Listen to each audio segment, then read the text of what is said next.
Hello, hello. This is the 210,000 kilometer or 130,000 mile review of the Tesla Model S P85. So I got this car in 2013 November, and I've been using it for a little over 2 years now. It has actually done 212,000 kilometers now. So that's a lot compared to most other cars. And in this video, I'm going to talk about the running costs. So how much did it actually cost to drive this car? Alright, the first topic is electricity.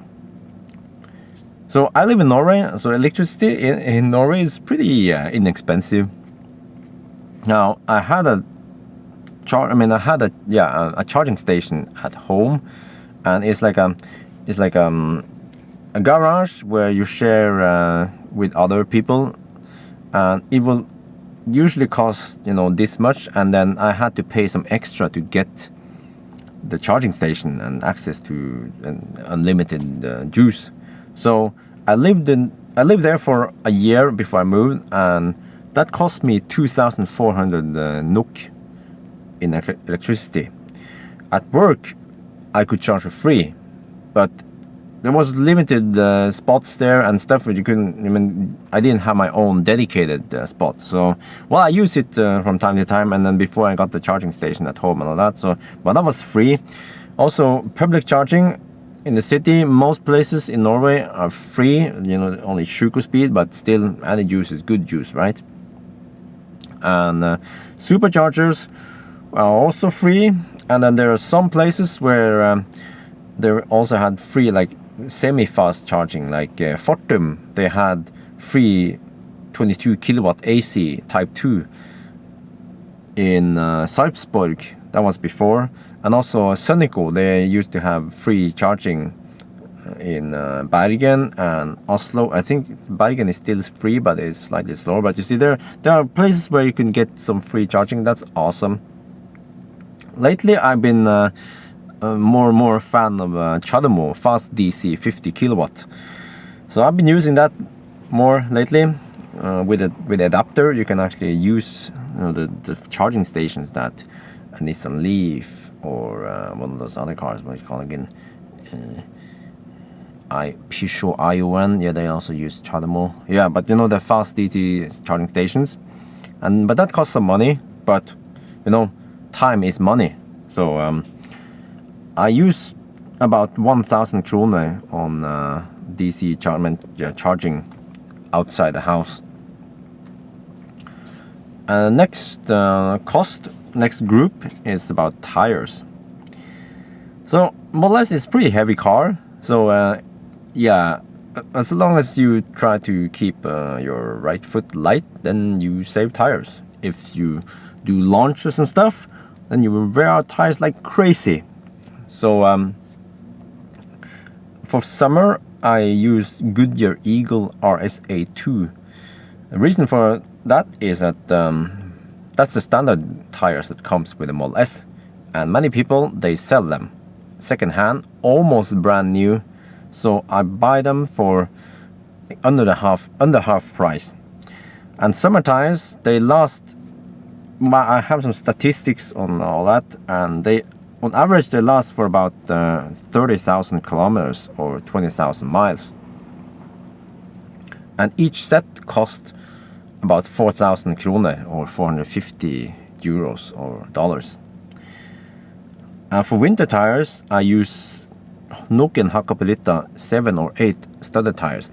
Nokian Hakkapeliitta 7 was the one that came with the car, but the Nokian Hakkapeliitta 8 obviously is better.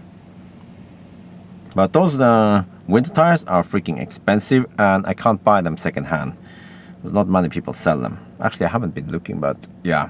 So, but the winter tires last longer. Yeah, for some reason, they last about 60,000 kilometers or 40,000 miles, which is twice as long as the summer tires. That could probably be because in winter you have lower friction. Yeah. But those tires cost about 10,000 kroner or 1,200 euros or dollars. So they are kind of expensive. And because when I received the car, I had already a set of wheels, tires, sorry. I figured out, looking at the stats and looking at the spreadsheet I have, that I have spent a total of 25,000 kroner in tires. That equals to almost 30,000, almost $3,000 or euros, yeah, in tires. Right. Next one is repairs. So I haven't repaired that much in this car. Only repairs, the front windshield was replaced twice, and they broke because of those gravel, pieces of gravel that hit the front windshield and then made a crack, so I had to replace it. And the 2 times that happened during winter, because during winter in Norway they put gravel on the roads to get better friction, and then eventually one of them will hit me. And actually I wasn't tailgating anyone, so it was, I think in one case it came from the opposite side of the road or something crazy. Yeah, so they replaced it twice. Each time it cost 2,000 kroner, which is $250 or euros. But I have insurance, so it would have cost a lot more. It would have cost like 5 times more than that if it wasn't for insurance. The second repair I had was rims. I must have run over some pothole or something, but both rims on the right side was damaged. They have a dent on it, and then actually on the rear one, there was a crack, so air was leaking out of it. So I don't know how fast I was driving, but I was probably driving barely legal or something, or maybe it was a pothole, it was night, and then, yeah, I don't know, but that one, cost me some repairs. I did replace one of the rear. I could probably have repaired it, but the front one was repaired. So there's a repair shop in Oslo where they take this rim and then they heat it up and do some stuff, and then it was actually fine. In the end, as good as new. Right, next one, service cost. So I have this service plan that stretches over 5 years. Well, originally it was 4 years and 80,000 kilometers, but then they changed the price, and the previous customers had it extended to 5 years, 100,000 kilometers, or they could get some money refund. So I chose to just stretch it, So that was it, 5 years, 100,000 kilometers, and it cost 17,000, almost 18,000 kroner. Well, whatever. If you want to know the numbers for euros or dollars, you can just divide it by around 8 or 9 or something. Yeah, but you see, it has a limitation on mileage, and but thankfully for me, I did the first service at 97,000 kilometers, right before I tipped over the 100,000 limit, because the way I understood the whole service plan was that it is 5 years regardless, but it isn't. So it's kind of silly that it is like that. But if you drive a lot, I don't recommend getting service plan. So the second service was performed at 210,000 kilometers, and after 2 services, the service plan was exhausted. In a way, I understand Tesla, because I have to explain. A friend of mine who has a Tesla, he did service every 20,000 kilometers.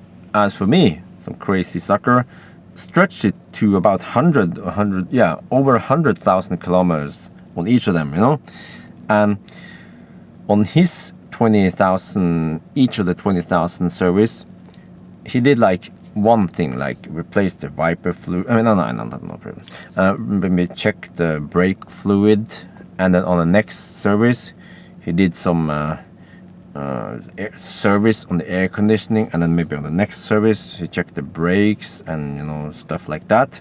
But whereas on my big service they did all of that collapsed in one service. So in a way I think it's fair that I have to pay more because they have to do more.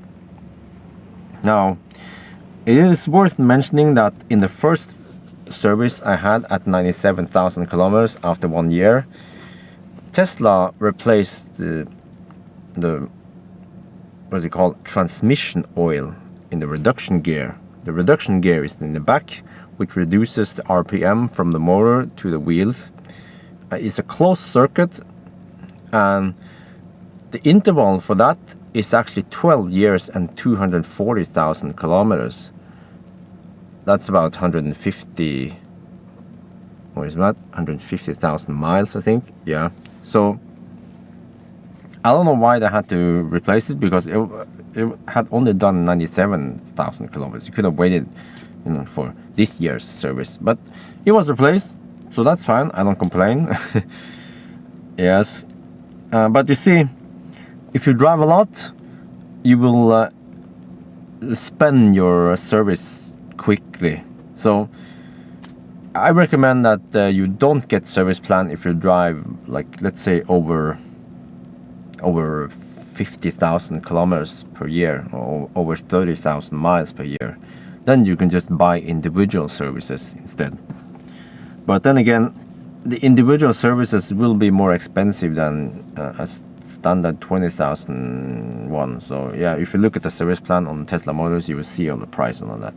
Yeah, but anyway, moving to the next topic, which is other costs I had with the car.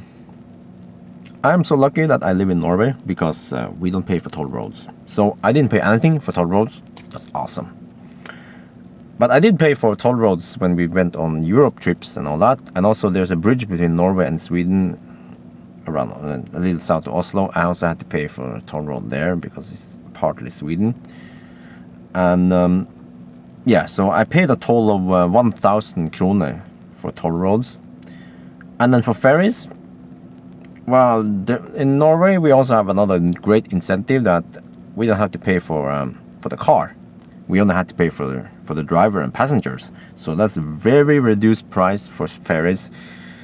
I did drive a lot and take lots of ferries, so that still accumulates to some amount. And also I have to not forget the road trips I took early in the days before we had superchargers in Sweden.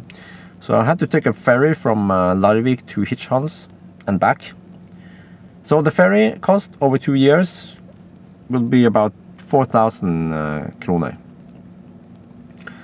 Next one, which is actually one of the biggest costs, is insurance. I pay about 1,000 kroner per month in insurance. It's a lot because I have unlimited driving kilometers. So over time, it will accumulate to about 26,000 kroner after 2 years. So that's a lot. Well, okay, what else? Parking in Norway is also free, except for like a few places where, well, if you park on public, like parking spots owned by the municipality, then it's free. But if you park on private owned parking spots, then you have to pay. But those amounts are so small that I haven't counted them. All right, and if you look at the tolls, you have 3,400 krona in electricity, 25,000 in tires, 8,000 in repairs, service almost 18,000, other costs 31,000, and that's a total of about 85,000 krona, which is about $10,000 or almost 9,000 euros. And the price per kilometer is around 0.4 NOK or 4.2 euro cents, or in miles it will be 7.6 US cents or 5.2 UK pennies. So it is very, very inexpensive. I think, well, I haven't done the same calculation for a fossil car, but I assume that if I would drive a fossil car it would cost me like 8 to 10 times more, because this is not a Toyota Yaris, it's a freaking huge Tesla Model S. So you have to compare this with a Mercedes E-Class, or or the A6 or something large, a 5 Series, one of the premium cars, not a luxury car, because this is not a luxury car. Yeah, I disagree with people who call this a luxury car or a sports car, but that's not a topic. So I'm not sure how much a fossil car would cost. Some say that you could count at least 2 kroner per kilometer, and if that is true, then we are talking about let me see, how much that's 5 times more. Yeah, so it's a lot. Yeah, it's a lot. And what can I say? Tesla Model S is very inexpensive to drive compared to a fossil car. It is slightly more expensive. Well, actually, yeah, I'm not sure. I haven't done the same calculation for smaller cars, smaller electric cars, I mean, but that's a different topic. I might do that later. But yeah, this is the part where I talk about cost. There is also another video where I talk about issues and repairs. So if you're interested in that, take a look at that. I will also make a third one that is about like the whole experience after driving 210,000 kilometers, about the whole charging, driving, using electric car, environment, and all that stuff. Yeah, that's another video, so please check that out. Yes. All right, thank you for watching, and if you have any further questions or comments, then please leave it under there. All right.